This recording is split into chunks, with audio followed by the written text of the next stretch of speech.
تنحى يا حزن واهجر فؤادا توكل رمضان بجد. مبارک کی چاند نظر آ جائے اسی رات سے تراویح کی نماز شروع ہو جاتی ہے. 2 رکعت نماز سنت تراویح وقت عشاء، اور آپ فجر کی نماز سے پہلے تک اس کو ادا کر سکتے ہیں.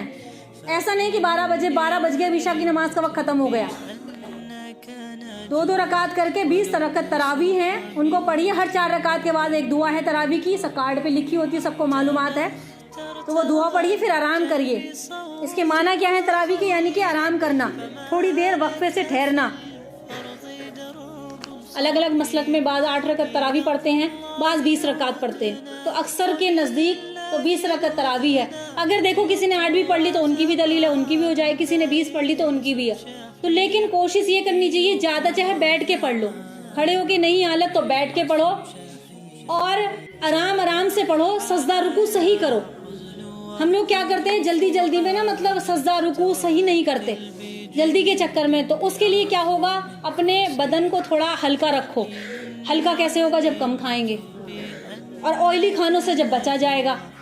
علماء کرام صالحین نیک لوگوں کا طریقہ یہی رہا ہے کہ رمضان میں جو آج کے کھانے ہیں نا، جتنے کھانے ہمارے بہت آئلی کھانے ہوتے ہیں، یہ سوائے بیماریوں کے کچھ نہیں ہیں. روزہ رکھنے سے ہمارے بدن کی پتہ نہیں کتنی بیماریاں دور ہوتی ہیں. تو کم ہلکا پھلکا کھانا. اس طریقے سے کیا ہوگا، آپ کی جو افطاری کے بعد جو حالت ہوگی اچھی ہوگی. پھر آپ 20 رکعت تراویح اچھے سے پرسکون پڑھیں گے. نہیں تو 20 رکعت تراویح، اور عورتیں جیسے بعض جگہ عورتیں جماعت کراتی ہیں. تو دیکھو اللہ کے نبی نے فرمایا ہے کہ عورتیں امامت نہیں کر سکتی، عورت اذان نہیں دے سکتی. جس کام کو اللہ کے نبی نے منع فرما دی تو اس میں ہمارا تمہارا کیا اختیار؟ کتنی وہ دلیلیں پیش کرتے رہیں. تو عورت جب امامت نہیں کرا سکتی، یہاں تک کہ اگر کوئی کچھ روایتوں سے ملتا ہے کہ عورت امامت کرا سکتی ہے صرف عورتوں کی، لیکن طریقہ یہ ہوگا عورت بیچ میں کھڑی ہوگی، ان کے آگے نہیں کھڑی ہوگی جیسے امام کھڑا ہوتا ہے، کیونکہ عورت کو امیر مقرر نہیں کیا. تو نہ تو وہ اگر کسی کو جیسے نماز پڑھانی ہے تو بیچ میں کھڑی ہو جائے. سب سے بہتر طریقہ یہ ہے کہ اپنے گھروں میں تنہا، اپنے گھروں میں عورتیں خواتین تراویح پڑھیں. حضرات مسجدوں کو اپنا گھر بنائے، وہ مسجدوں میں پڑھیں. تو بعض جگہ عورتیں جاتی ہیں مسجدوں میں، وہ ان کے مسلک کے نزدیک ہے، بہت مسجدیں بھری رہتی ہیں. ایک طرف ان کا الگ سے پردے کا نظام ہوتا ہے، پڑھتی ہیں بعض خواتین. تو جو پڑھتے ہیں ٹھیک ہے، وہ ان کا چونکہ معاشرہ بہت اچھا ہوتا ہے. ہمارا معاشرہ نہیں کہ راتوں کو نکل کر مسجدوں میں داخل ہو رہے ہیں. تو فتنے چونکہ ہمارے ذریعے سے پتہ نہیں کتنے ہو جائیں گے آج کے وقت میں. تو بہتر طریقہ ہے اپنے گھر میں نماز پڑھنے کا، عبادت کرنے کا. تو تراویح کی نماز عورتوں کی سب سے بہتر کہاں ہے؟ اپنے بچوں کو ساتھ لے کر. تمہارے لیے نیکی کا ذریعہ بن جائیں گے. اور ایک سجدے پر کتنی نیکی مل رہی ہے؟ 1500 نیکی ایک سجدے پر. رمضان کے ایک سجدے پر لینی ہے وہی نیکی، نہیں نا؟ لینی ہے نا نیکی. اور سرخ یاقوت کے محل، ایسے محل جس کے 60,000 دروازے ہوں گے، غلام کھڑے ہیں سلام کر رہے ہیں ہمیں. تو وہ بھی آئے گا وقت، جیسے یہ وقت ہے ایسا وہ بھی آئے گا جنت کا. اور سرخ یاقوت کے محل، اور ایسے درخت کہ جس کے نیچے سائے میں اگر عربی گھوڑا دوڑتا رہے تو اس کے سائے کو نہ پہنچ پائے، 500 سال تک دوڑتا رہے. یہ ساری جو مثالیں بیان کی گئی ہیں خود حدیث میں ہیں، تو وہ حدیث کی بات سچی ہے. وہ ایک دن سب کی چیز ہمیں ملے گی. تو یہ دنیا کیا ہے؟ کام کرنے کی جگہ ہے. توجہ دو بات پر. دنیا کام کرنے کی جگہ ہے، قبر آرام کرنے کی جگہ ہے، سونے کی جگہ ہے قبر. اور آخرت کیا ہے؟ عیش کرنے کی جگہ. یہ کہ اس جنت کے لیے تیاری کرے جو ابدی ہے، ہمیشہ قائم رہنے والی ہے، اور جس میں حوروں سے بھی زیادہ خوبصورت حسن اس عورت کو دیا جائے گا. 70,000 عورتیں اس کے پیچھے ہوں گی، اس کے دامن کو پکڑے ہوئے چل رہی ہوں گی رانی شہزادی کی طرح. اس کے لیے دنیا میں محنت کرنی ہے. دنیا محنت کی جگہ، قبر آرام کی جگہ، اور جنت عیش کی جگہ. دنیا میں محنت نہیں کرو گے، پڑے سوتے رہو گے، تو قبر میں پھر نعوذ باللہ ہماری غلطیوں کی وجہ سے کہیں عذاب میں مبتلا نہ ہو. تو اللہ تعالیٰ سے دعا ہے کہ اللہ ہمیں عاجزی کرنے والا بنائے. ایک ہم عاجز بنے، عاجزی کریں، اور اخلاص صحیح کریں، نیت صحیح کریں. نیتوں پر اللہ کے فیصلے ہیں. میں آتا ہے حضرت ابن عباس رضی اللہ عنہ فرمایا کہ نبی کریم صلی اللہ علیہ وسلم سب لوگوں میں سب سے زیادہ سخی تھے بلائی پہنچانے میں. رمضان میں جب جبریل امین آپ سے ملاقات کرتے، جبریل امین ہر رمضان میں آپ کے پاس آیا کرتے تھے. کس کے پاس؟ اللہ کے نبی کے پاس. اور آپ سے ملاقات کرتے، آپ اور دنوں سے زیادہ سخی بن جاتے تھے. جبریل امین رمضان میں ہر رات میں آپ سے ملاقات کرتے. ماہ رمضان کے ختم تک آنا جانا رہتا. کبھی اللہ کے نبی قرآن پڑھتے، جبریل امین سنتے. کبھی جبریل امین قرآن پڑھتے، اللہ کے نبی سنتے. آپ صلی اللہ علیہ وسلم سے قرآن کا دورہ کیا کرتے تھے جن دنوں میں جبریل امین آپ سے ملتے تھے. آپ چلتی ہوا سے بھی زیادہ بھلائی پہنچانے میں سخی ہو جاتے تھے. بہت زیادہ تیزی کے ساتھ بھلائی کے کام کیا کرتے تھے اور امت کو بھی اسی چیز کا حکم دیا کہ وہ بھی بھلائی کرے. رمضان میں دیکھو جھوٹ سے خاص کر بچنا ہے. جھوٹ کو جھوٹ آج برا نہیں سمجھتے. تو حدیث سن لو, صرف حدیث بتا رہی ہوں. حضرت ابو ہریرہ رضی اللہ تعالیٰ عنہ نے فرمایا کہ نبی کریم صلی اللہ علیہ وسلم نے ارشاد فرمایا, جو شخص جھوٹ بولے اور جھوٹ بولنا نہ چھوڑے اور جھوٹ پر عمل کرنا یعنی دغا بازی فریب نہ چھوڑے. جھوٹ بولنا, دغا بازی کرنا, جھوٹ بول کے مال بیچنا, دھوکہ دینا لوگوں کو نہ چھوڑے. کتنے کام ایسے ہیں جو جھوٹ کے بغیر لوگ کہتے ہیں ہوتے ہی نہیں. تو رمضان میں اللہ کیا کہتا ہے کہ اللہ تعالیٰ کو اس کے جھوٹ بولنے کے سبب سے بھوکا رہنے کی کوئی ضرورت نہیں ہے. وہ چاہے تو مت رکھے روزہ, اس کی مرضی ہے, نہ رکھے بہتر ہے. کہ جب وہ اپنا جھوٹ بولنا ہی نہیں چھوڑتا تو بہتر ہے کہ وہ اپنی زبان کو جھوٹ سے, غیبت سے, چغل خوری سے ہم لوگ پاک رکھیں. کسی سے غیبت چغل خوری نہ ہو. ملے سلام دعا کے ساتھ اور اپنا آگے نکل لیں.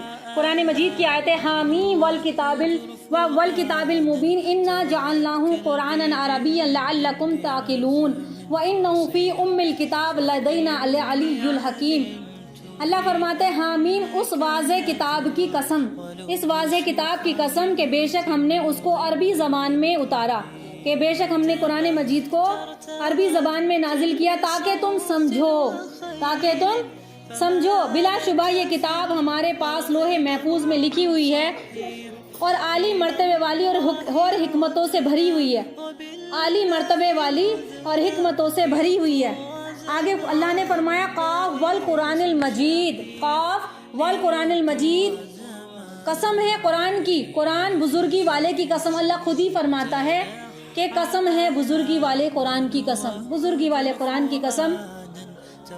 لقد یسرنا القرآن للذکر فہل من مدکر. اس آیت پر تھوڑا توجہ دینا, بہت زیادہ سوچنے سمجھنے کی آیت ہے یہ والی, بہت زیادہ. کہ لقد یسرنا القرآن للذکر فہل من مدکر, کہ ہم نے قرآن کو نصیحت کے لیے آسان کر دیا. قرآن بے شک پڑھتے ہیں لیکن اس کے لیے تھوڑا غور و فکر کرو کہ اس میں اللہ ہم سے کہہ کیا رہا ہے. کہ ہم نے قرآن کو نصیحت کے لیے آسان کر دیا, تو کوئی ہے ہم سے نصیحت لینے والا, تو کوئی ہے ہم سے نصیحت حاصل کرنے والا. اس قرآن کریم کو قرآن کہا, اللہ نے برہان کہا, اللہ تعالیٰ نے کتاب کہا. ذالک الکتاب لا ریب فیہ, اس کو کتاب کہا, برہان کہا, قرآن کہا, تذکرہ کہا, بشرا کہا, نذیر فرمایا, بیان کہا, بلاغ کہا, حق کہا, حق کے کلمات کہا, اور رب بصائر کہا, مصدق کلمات ہی کہا, یعنی کہ سچائی بتائی اس کی. اور فرمایا یاسین والقرآن الحکیم انک لمن المرسلین, کہ قسم ہے باحکمت قرآن کی, جو حکمتوں سے بھرا ہوا ہے, جو بھلائیوں سے بھرا ہوا ہے, جو خیر سے بھرا ہوا ہے. انہ لقرآن کریم, کہ بے شک یہ کیا ہے, قرآن مجید ہے. الف لام میم تلک آیات الکتاب وقرآن مبین وانہ لکتاب عزیز, کتاب عزیز. الف لام میم ذالک الکتاب لا ریب فیہ وتمت کلمات ربک صدقا وعدلا. اللہ فرماتا ہے تیرے رب کی بات انصاف اور بالکل سچی ہے, تیرے رب کی بات انصاف کے ساتھ بالکل سچی ہے اور بالکل سچی ہے. لا مبدل لکلماتی, کوئی اس کے کلمات کو بدلنے والا نہیں ہے. اس کے یہ اللہ خود فرماتا ہے کہ کوئی اس کے کلمات کو, کوئی اس کی باتوں کو بدلنے والا نہیں ہے.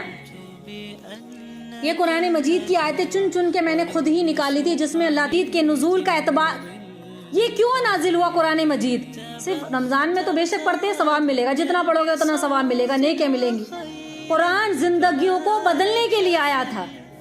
افسوس, لیکن ان سب سے الگ قرآن کا نزول کیوں ہوا کہ وہ جو عمر بن خطاب بدلہ لینے کے لیے دشمنی کے سبب سے اللہ کے نبی کو قتل کرنے کے لیے نکلے تھے, اللہ کے نبی کو جب انہوں نے قرآن سنا تو زندگی بدل گئی. جب کانوں میں قرآن سنا گیا تو کان کھول کر جب قرآن سنا تو زندگیاں بدل گئی. صحابہ کرام نے جب قرآن کی آیتیں سنی تو زندگیاں بدل گئی. ہماری تمہاری کیوں ہے دوری, ہماری تمہاری دوری کیوں ہے قرآن سے, کہ قرآن پڑھتے ہیں سمجھتے نہیں ہیں. اور یہ دولت اللہ تعالیٰ ہر کسی کو دیتا نہیں ہے, کیونکہ دے گا اسی کو جو کوشش کرے گا. قرآن مجید کی ایک آیت ہے کہ قرآن مجید کیوں نازل ہوا؟ انسانوں کی ہدایت کے لیے، تمام جہان کے لوگوں کی ہدایت کے لیے۔ اللہ کا ارشاد ہے فقد جاءکم بینۃ من ربکم وہدی ورحمہ۔ یہ کیا بتاتی ہے آیت کہ ہم تمہارے رب کی طرف سے تمہارے پاس روشن دلیل ہدایت والی رحمت آ گئی ہے، روشن دلیل والی ہدایت والی رحمت آ گئی ہے۔ اور دوسری جگہ پر اللہ نے ارشاد فرمایا انہ لہدی ورحمۃ للمؤمنین، کہ بے شک اس میں ہدایت ہے اور رحمت ہے، کس کے لیے؟ ایمان والوں کے لیے۔ للمؤمنین، ایمان والوں کے لیے اس میں ہدایت ہے، اس میں رحمت ہے۔ قرآن مجید کا اعجاز جو بھی ادنا درجے کا ہو، جو بھی اعلیٰ درجے کا ہو، جو بھی اپنے آپ میں اونچا مقام سمجھتا ہو یا نیچا، سب کے لیے کیا ہے؟ ہدایت کا ذریعہ۔ کوئی امیر ہے، کوئی غریب ہے، کوئی اونچے رتبے والا ہے، کوئی نیچا ہے، لیکن ہدایت کوئی بھی ہو ملے گی کس کو؟ جو قرآن سے جڑے گا، جو قرآن پڑھے گا اور ساتھ ساتھ اس کو سمجھے گا بھی۔ تو یہ ہدایت اس کی نیت، اسے نیت سے پڑھے، ہدایت کی نیت سے پڑھے اور سنتا رہے، اسی لیے کہ اللہ تعالیٰ ہدایت کے راستے اس کے لیے کھول دیں گے، بشرطے کہ اس کے ذہن میں تعصب اور ہٹ دھرمی نہ ہو۔ جو بندے ہٹ دھرمی کرتے ہیں نا، اپنی چلاتے ہیں دماغ سے، وہ چیز نہ ہو، تعصب نہ ہو اور ہٹ درمی نہ ہو، تو نہیں تو ان کے سینے اللہ تعالیٰ کھول دے گا۔ تمام واقعات ہیں انشاءاللہ قرآن میں، کیسے صحابہ کرام ایمان لے کر آئے قرآن سن کر، بہت سارے واقعات ہیں انشاءاللہ۔